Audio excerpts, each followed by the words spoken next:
ಸತ್ಯ ಹೇಳೋದನ್ನ ತಡೆಯೋಕೆ 108 ವಿಘ್ನಗಳು ಆಗ್ತವೆ.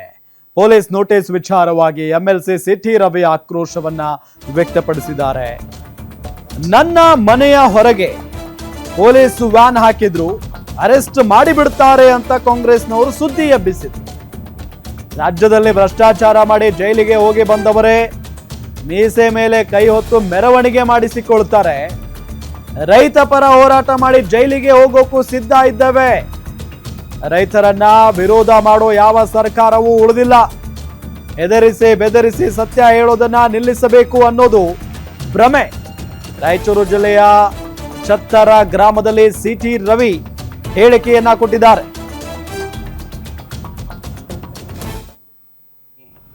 ಆತ ನನ್ನ ವಿರುದ್ಧ ನಾನೇನು ಹೇಳಿದ್ದೀನಿ, ಮುಲ್ಲಾನಿಗೂ ನೀಟ್ ಎಕ್ಸಾಮ್ಗೂ ಏನು ಸಂಬಂಧ?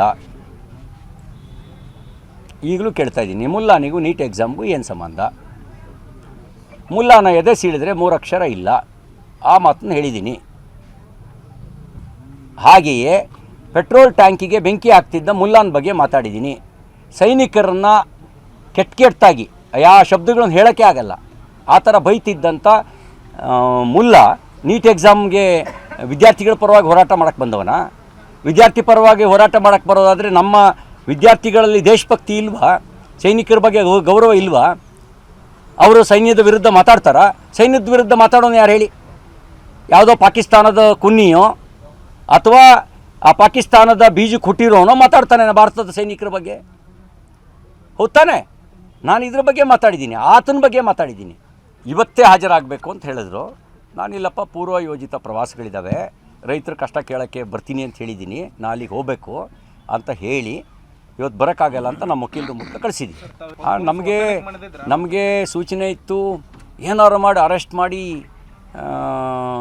ತಮ್ಮ ವೋಟ್ ಬ್ಯಾಂಕಿಗೆ ಒಂದು ಸಂದೇಶ ಕೊಡಬೇಕು ಅನ್ನೋ ಮಾತು ಹೇಳಿದ್ರಂತೆ. ನೋಡಿ, ಇಲ್ಲಿ ನಮ್ಮ ದೇಶದ ಪರಿಸ್ಥಿತಿ, ನಮ್ಮ ರಾಜ್ಯದ ಪರಿಸ್ಥಿತಿ ಹೆಂಗಿದೆ ಅಂದರೆ,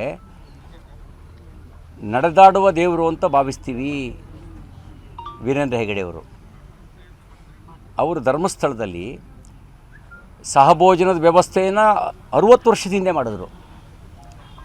ಯಾವುದೇ ಜಾತಿ ಭೇದ ಇಲ್ಲದೆ ಎಲ್ಲರಿಗೂ ದೇವಾಲಯದ ಪ್ರವೇಶವನ್ನು ಹಿಂದೆ ಮಂಜೆ ಹೆಗಡೆಯವ್ರ ಕಾಲದಲ್ಲೇ ಕಲ್ಪಿಸಿಕೊಟ್ಟಿದ್ರು.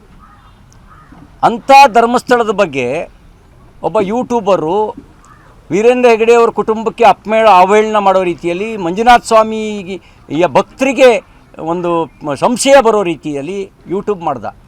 ಒಂದು ಕೇಸ್ ರಿಜಿಸ್ಟರ್ ಆಗಲಿಲ್ಲ, ಅವನು ಅರೆಸ್ಟ್ ಆಗಲಿಲ್ಲ. ನಾನು ಒಬ್ಬ ಮುಲ್ಲಾನ ಬಗ್ಗೆ ಹೇಳ್ತಿದ್ದಂಗೆ ಕೇಸ್ ದಾಖಲು ತ್ವರಿತಗತಿಯಲ್ಲಿ. ಅಂದರೆ ಹಿಂದೂ ದೇವರನ್ನ ಅಪಮಾನ ಮಾಡ್ಬೋದು. ಆತ ನನ್ನ ವಿರುದ್ಧ ನಾನೇನು ಹೇಳಿದ್ದೀನಿ, ಮುಲ್ಲಾನಿಗೂ ನೀಟ್ ಎಕ್ಸಾಮ್ಗೂ ಏನು ಸಂಬಂಧ?